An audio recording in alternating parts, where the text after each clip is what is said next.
Climate change is a concept that is known of globally, yet few countries are as intimately affected like the Pacific Island nations. Climate change and its progression can be largely attributed to human activity that produces greenhouse gas emissions. Environmental impacts can include and range from rising sea levels, salinization, contaminated water and land, increased drought, flooding, storms, and unestablished atmospheric behaviors. As the largest developed nation state in the Pacific, New Zealand has a responsibility on behalf of our Pacific neighbours to mitigate and assess our own contributions to climate change. The responsibility to not only actively aid adaptation of climate change, but conceive actions towards further prevention falls to us. We are the international link between the Pacific and Northern Hemisphere. As such, we must recognise and limit our participation and part in the globalization of greenhouse gas activities.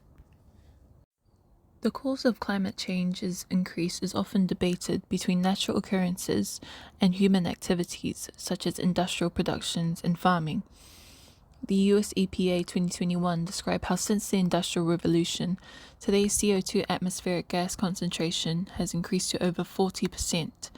The globalization of industrial and capitalist culture and international trade constitutes mass production of product, tourism, and deforestation. Ware et al.'s 2017 article on social and cultural issues raised by climate change discusses how the Pacific Island countries contribute less than 0.3% of the global greenhouse gas emissions. Data from statistical organization Our World in Data proves this theory, depicting the 2022 greenhouse gas emissions from the 6 major continents. The data shows how even if the Pacific Island nations were to mitigate their gas emissions, the effort would be negated by larger gas emitter countries like China, who account for more than 25% of global emissions. Despite this, the Pacific Island nations are disproportionately impacted by climate change's effects, breaching several human rights outlined in the Universal Human Rights Declaration made in 1948, namely the human right of freedom of movement in one's country, the human right to nationality, the human right to adequate living standards, and the human right to participation within the cultural life of one's community. FGIM's 2024 journal article discussing the effects of climate change on Pacific Islands showcase how despite the globalization of Western developments, the Pacific Island nations remain developing countries with far fewer resources to combat the effects of modern climate-induced destruction. Infrastructure in these nations are more susceptible to weather damage and more costly to repair. The Pacific Island nations are also a highly agricultural reliant community. The natural resources such as fisheries and agricultural production greatly contribute to the economy. Greenhouse gas emissions directly implicate the health of natural resources.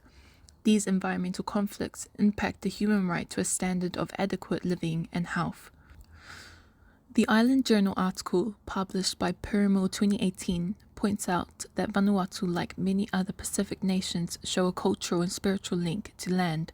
As isolated nations, Pacific Island countries are deeply rooted in their traditions and spiritual beliefs.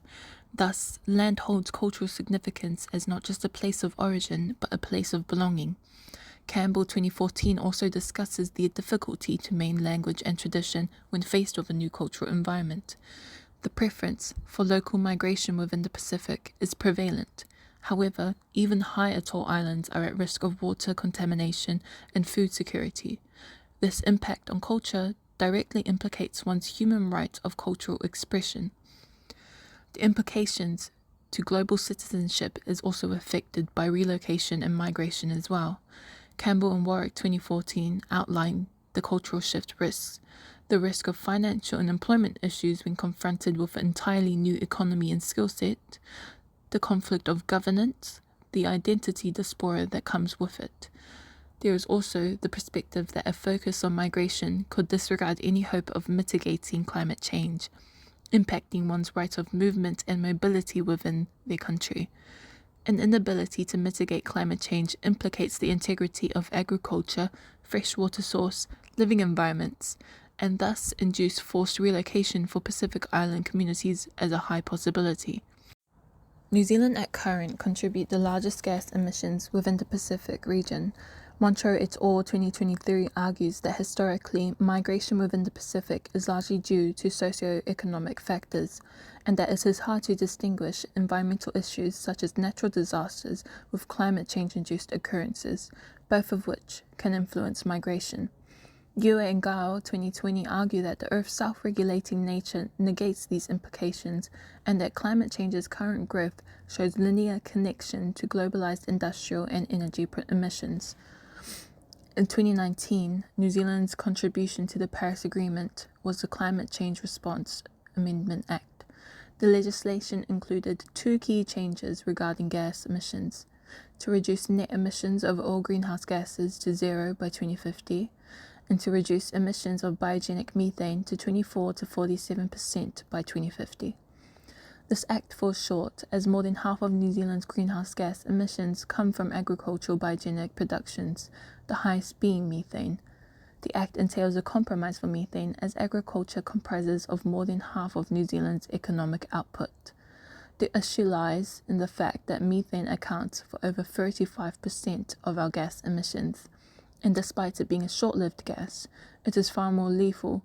That of 24% methane reduction is insufficient. In the past, New Zealand has shown the propensity to enact radical change, in particular our response to nuclear testing in the Bikini Atoll. The testing sparked a need for separation from the ANZUS Agreement, a result deemed necessary when New Zealand was declared a nuclear-free territory in 1984. Our nuclear-free legislation portrays New Zealand's potential to actively decrease our gas emissions by more than our Climate Change Act proposes, and recognizes our stance as the largest continental atoll in the Pacific and our responsibility to our Pacific neighbors. The Response Act proposes a good first step towards climate adaptation, but a prioritization on sustainable options and stronger agricultural sustainability would be the most necessary step towards mitigation and an absolute eradication of methane production. As of 2024, New Zealand will release another government national adaptation plan regarding climate change. It is unethical and unjust for New Zealand to continue producing a high amount of greenhouse gas emissions, particularly our biogenic emissions, which implicates our vulnerable Pacific neighbours the most, in which case the Commission must continue to regularly assess not only adaptation resolutions, but improve mitigation measures regarding methane production. By mitigating our biogenic emissions, we protect the environmental and cultural security of Pacific Island countries, as well as decrease chance of forced climate-induced relocation.